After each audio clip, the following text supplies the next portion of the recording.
皆さんこんにちは。西予苔園の苔見沢です。突然なんですけれども、今僕はどこにいるでしょうか？探してみてください。正解はこちらです。見えますかね？ちょっとカメラが遠いんでわかんないですけど、はい、こちらはですね、今西予苔園で使わせていただいている新たな栽培圃場、苔の栽培圃場になります。こんなにね、すごく広くて、この棚もね、本格的に棚があったり、この冠水のね、設備もあって、もう最高の環境になります。今日はこちらの環境をご紹介したいと思います。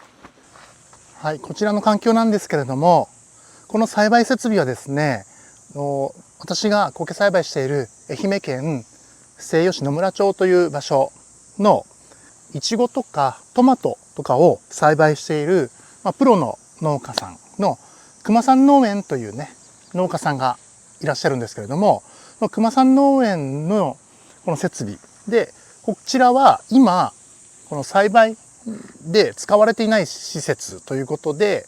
使わせていただくということになりました。もともとはこちらでシンビジウムというランの栽培をされていたところだったらしいんですけれども、今はね、そのランの栽培というのをやっていなくて、でこの設備だけ使っていないということで、苔だったら使えるんじゃないかということで、自由に使っていいよということでお声掛けいただきまして、で使わせていただくということになりました。僕がですね、もともと苔栽培ですごくうまくいって、10年後か20年後か分かんないですけれども、もっと規模がね拡大した時に、こういう設備で苔農家、苔栽培できたらいいなと思ってるような、まさにね、そういう夢に描いたような設備がもういきなりこう自由に使っていいよっていうふうにおっしゃっていただいて、使わせていただけるということになりましてですね、早速こう使わせていただいております。なのでちょっとこう今どういう感じなのかとか、今全体的にどういう設備なのかとか、今まで応援いただいている西予苔園のね、動画見ていただいている皆様にご紹介できればなと思いまして、施設のご紹介動画を撮らせていただきたいと思います。はい、それではですね、この圃場のご紹介をしていきたいと思います。ここですね、この水道がね、こう引いてあります。これは普通の水道なんですけれども、これBluetooth ね、アプリで管理してまして、で定期的にね、水が流れるように2系統、まずこう水を引いています。今は栽培してるトレーエリアが一部なんで、こっちの水道をね、この水道から引っ張ってる水でこの苔にね、水を与えています。今ちょっとボタンを押してみましょうかね。手動でもね、これポチポチってやるとね、水が出るようになってまして、今向こうの方でね、くるくるくるくる回ってるの分かりますかねこんな感じです。という感じで、ここもね、散水のホースがあって、水をパーッと全体にかかるようにして、で向こうは向こうで水がね、くるくるくるくる回るやつで、スプリンクラーでね、水が回るようにしています。ちょっと一回止めましょうかね。撮影をしていかないといけないので、一回止めます。でですね、ここ栽培棚こう1列バーッとあって、3、4、5、8列ぐらいあるんですけれども、この手前の方はね、この熊さん農園さんが資材置き場として今使っていて、で片付けたらね、ここも全部使っていいよっていうふうに言われてます。なのでね、もう少しね、苔の植え付け増やそうかなと思ったら、この辺一旦も全部片付けて、で栽培エリアを拡大するというイメージでいますと。今どんな感じで栽培してる苔がね、どんな感じなのかっていうのをね、説明していきたいと思います。で詳しくはですね、もっとめでる会員様向けに今栽培している苔が今どういう状態なのかっていうので、一個一個トレイを見ながらご説明できればなと思いますけれども、この動画ではですね、栽培設備をざっくりねご紹介できればなというふうに思っていますので、バーッと見ていければなと思います。でこちらですね、この遮光シート分かりますかね。あと今かけてまして、この遮光シートがめちゃくちゃかけやすいと。前のね補助だとパイプをね立てて遮光シートをねかけてたんですけれども、田んぼなのでなかなかパイプを埋められなかったりとかして、でちょっと風に吹かれたらね飛ばされたりとかして大変だったんですけれども、こちらはですねしっかりと柱とかもしっかりとした柱が立ってるし、このパイプもですね、これ全部散水のパイプなんですよ。灌水用のパイプで、このパイプを支える支柱とかもあって、この遮光シートをですねこうかけやすい。これがもうマジでありがたいですね。昔はですね本当に前の補助では風が強かったら遮光シート飛ばされて、そのたんびに直しに行ったりとか、もちろん台風の時はね片付けに行って貼り直したりとかして、もう本当にね大変だったんですけれども、ここではそんな苦労はもう一つもないという感じです。でこれね、今こちらには細葉沖縄苔ですね。ちょっとだけ見せましょうか。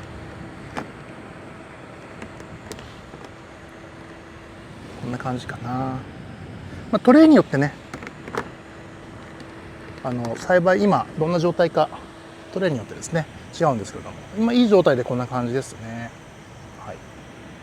これは植え付けて、まだ10ヶ月ぐらいですかね経ってるっていう状態です。はい、でこの下にですね、実はここにもね棚の下にも栽培してまして、こっちもねあるんですけど、ちょっとまた一個一個ねまた後でご紹介できればと思いますけれども、こんな感じでですね、棚めちゃくちゃ余ってるんで、向こうもねもう全面埋め尽くすぐらい植え付けたいなと思ってます。でこっちもねさっきちょっと歩いたところもまだ資材もねいっぱい置いてあるので、これも片付けたらめちゃくちゃ栽培エリア棚めちゃくちゃ使えますんでいいなと思います。これね細葉沖縄苔はこういうね遮光シートで、こっち高野の万年草とか小坪苔とか卵苔とかヒノキ苔とかですねあるんですけれども、この下はですね、この下がオオカサ苔だったりとか、あと秘密のね新たに栽培しようとしている苔とかもあります。これはねまた求めてる会員様向けにご説明したいと思いますが、こんな感じですね。はい、これさっき回ってたスプリンクラーですね。これもですね前の圃場だと山から水引いてたんで水圧はなんとか取れたんですけれども、山の水なんでね泥が詰まったりとかして、もうしょっちゅう詰まってたんですよ。で水が全然回らないとかねいう感じでちょっと気抜いたらですね水が止まってて、これで苔がねダメになったりとかっていうこと結構あったんですけれども、今はねほんとマジでそういうこともないんで後でね水のタンクもちょっとご説明しますけれども、もうめちゃくちゃ、そんなもう水が詰まることもないし、水圧もめちゃくちゃ強いんで、もう最強ですという感じです。はい、でこっちがまだまだ何もしていない、手をつけていないエリアですね。はい、でここもまだ資材がね残ってるところがあるんで、こういうのも全部片付けていいよっていうふうに言われてますんで、はい、片付けるとめちゃくちゃ空いてくるかなと思います。でちょっと水のね、僕が一番感動した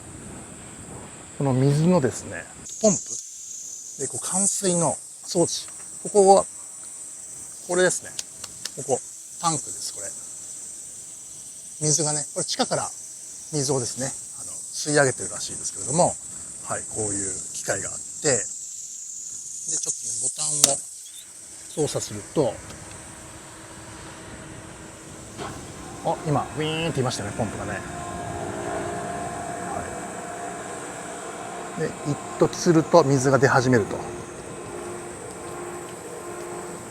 やばいです、これ。これね水圧がね徐々に強くなっていくので、まだ弱いですけれどもね、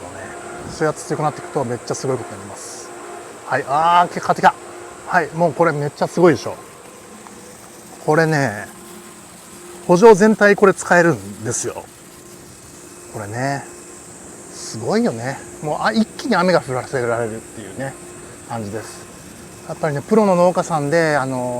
のね栽培やられていたっていう設備なんで、これぐらいの設備っていうのがね、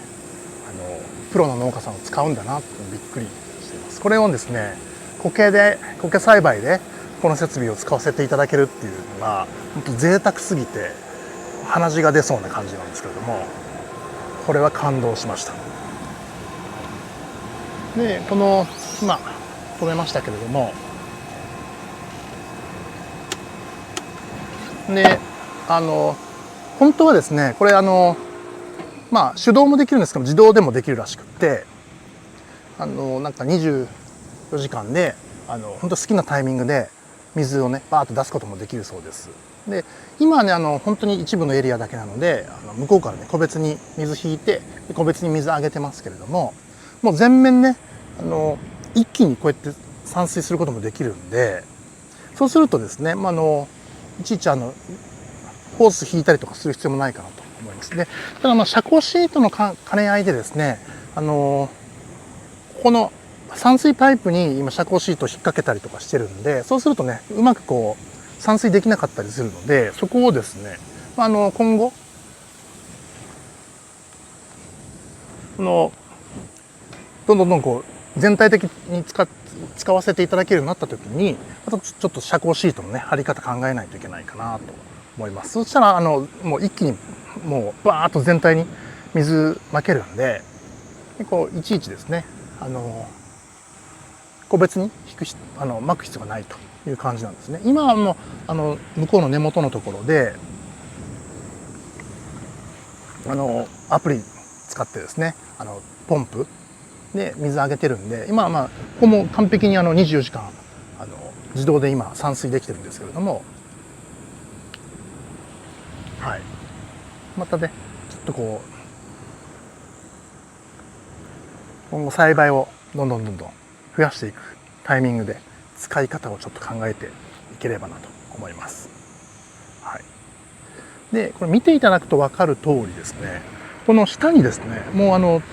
実際に苔がこうやってですねもう自然に生えてるんですね。これは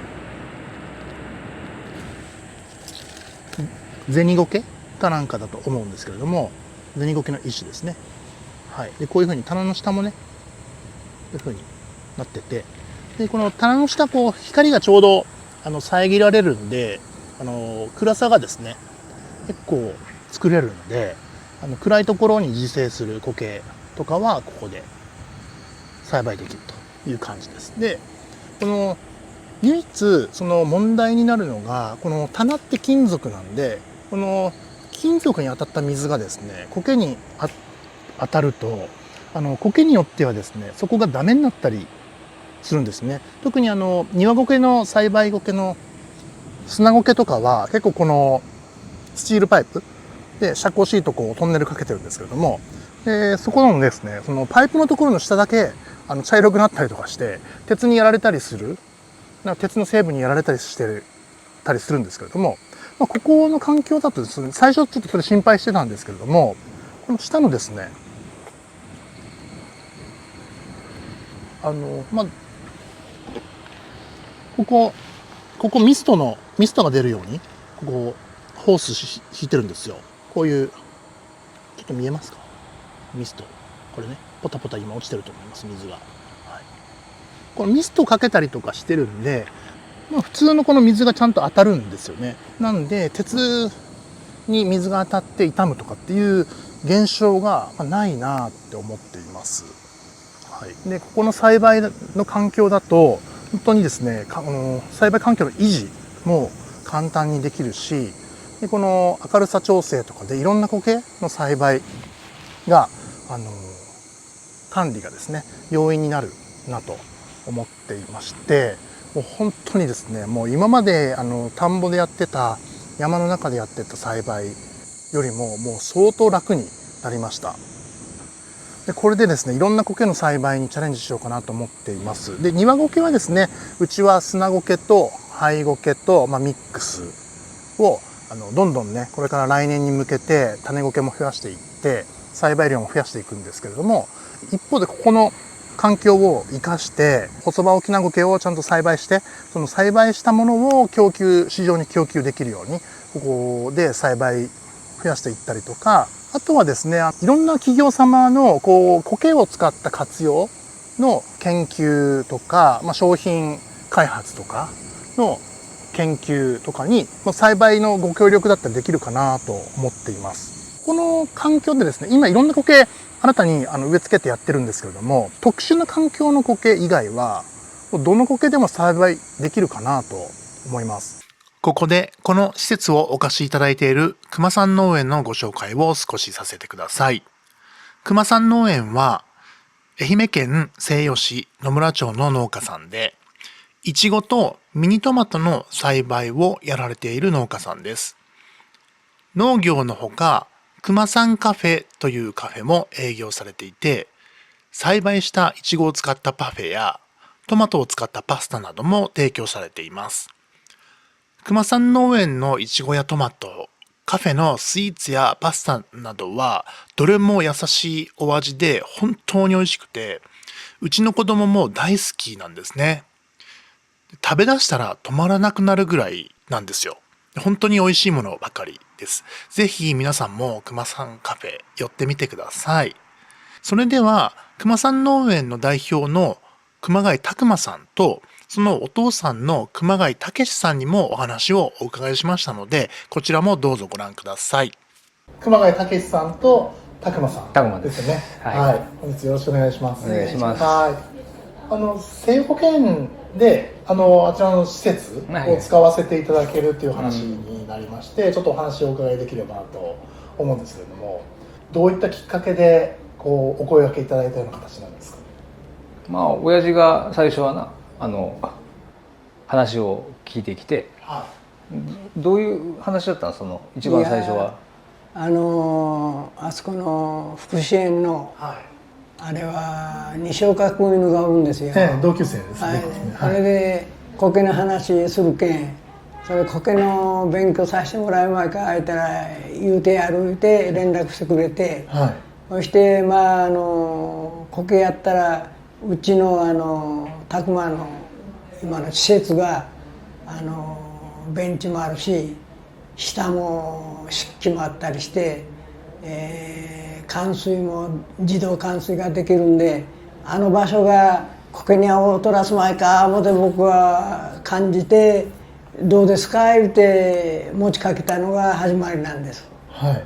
そうですよね。はい、で息子にも言うたら、それあれやったらかまんことなかかまんぞ言ってくれたんで、紹介をしたというのが始まりです。はい、ありがとうございます。なんで使ってもらおうかなっていうそういう気になったんですか？もともと自分も苔は親父じゃないけど興味があって、はい、で苔リウムとか何回か作ったりとかして、売ってみようかなということも思ったこともあるんやけど、なかなかうまいことできんかって、でああいうものでちゃんと稼げるような人がおるんやったら、一つの産業になるじゃないですか。田舎の方でなかなかない新しい産業を作ろうみたいな、そういうのはやっぱちょっと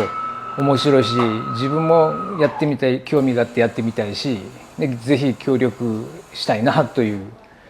気持ちもあったり、もともとはそこはハウスがあって、で災害の時にちょっとダメになったんやけど、もう他のハウスで結構忙しいんで、ハウスはもう再生せんかったんですよ。でも屋根はつけずにもう栽培棚だけ置くような形で、やってはみたけど何も未だにそんなに使ってないところやったんで、確かにずっともったいない、放っておくのももったいないなと思っとったりもして、もし使ってもらえるんやったら、ちょうどいいかなという気持ちです。はい、ありがとうございます。はい。ですね。あれもともと蘭の栽培設備だったんですよね。そうですよね。なるほど。けど蘭を作っとったけど、ハウスだけ山際で、で東側に山があって、朝日が当たるのも遅いし、蘭にはあんまり都合のいい場所じゃなかったんですよ。やけん蘭なんか作っても光が足りんけん、うまく辺は山際のハウスはうまく利用できんかったりとか、あ、そうだったんですか。しとったんで、苔だったらちょうどいいんじゃないかなという、そこでちゃんと都合のいい植物があるんだったらいいんじゃないかな。はい、はい、ありがとうございます。なんか僕も使わせていただいて、今後あそこでたくさん苔栽培できたらなと思ってるんですけど、なんか今後どういう風になってほしいとか、なんか期待みたいなものってあります？いや、やっぱりどんどん稼いでいってもらいたいですね。できたらなんかうちらでもこう販売させてもらったりとか、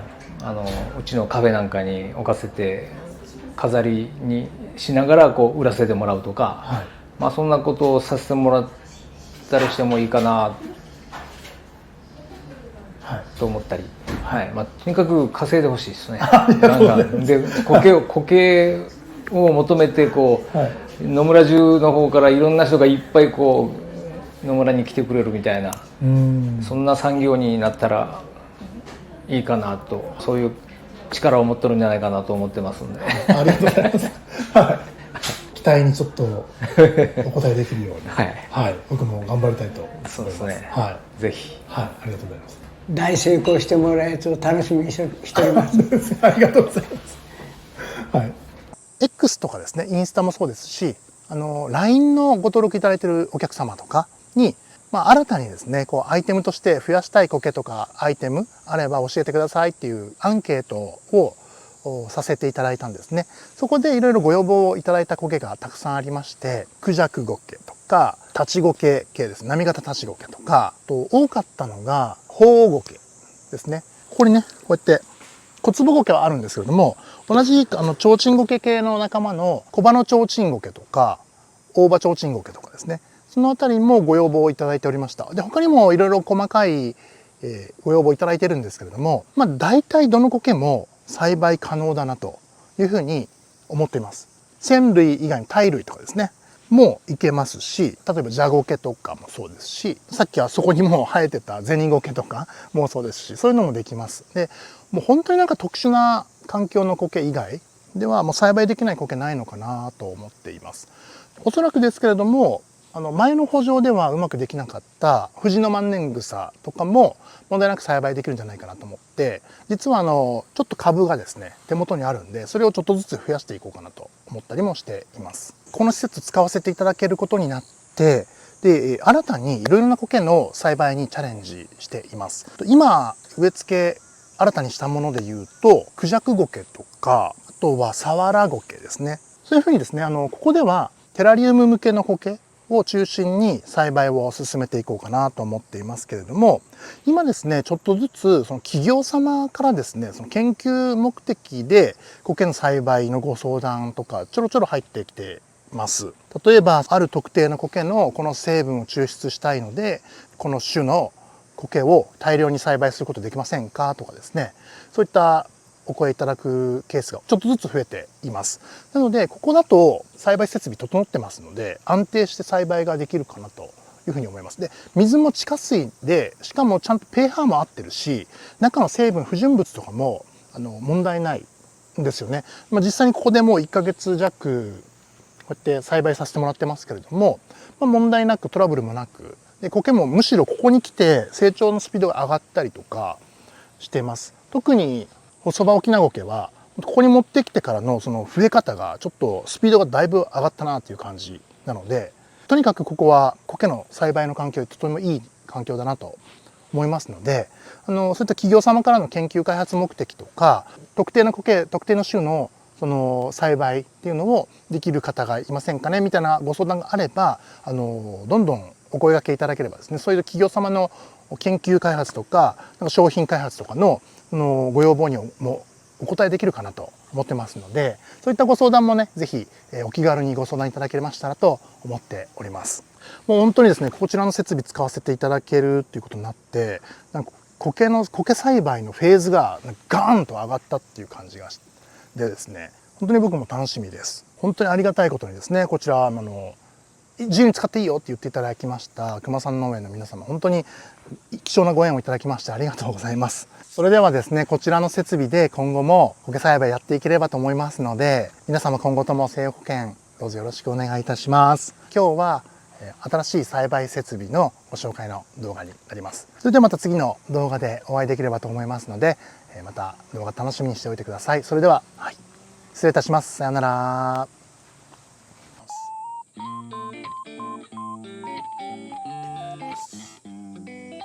い、いい形。もう少ししたら出荷できるかなっていうのとね、ちょっぴりですよね。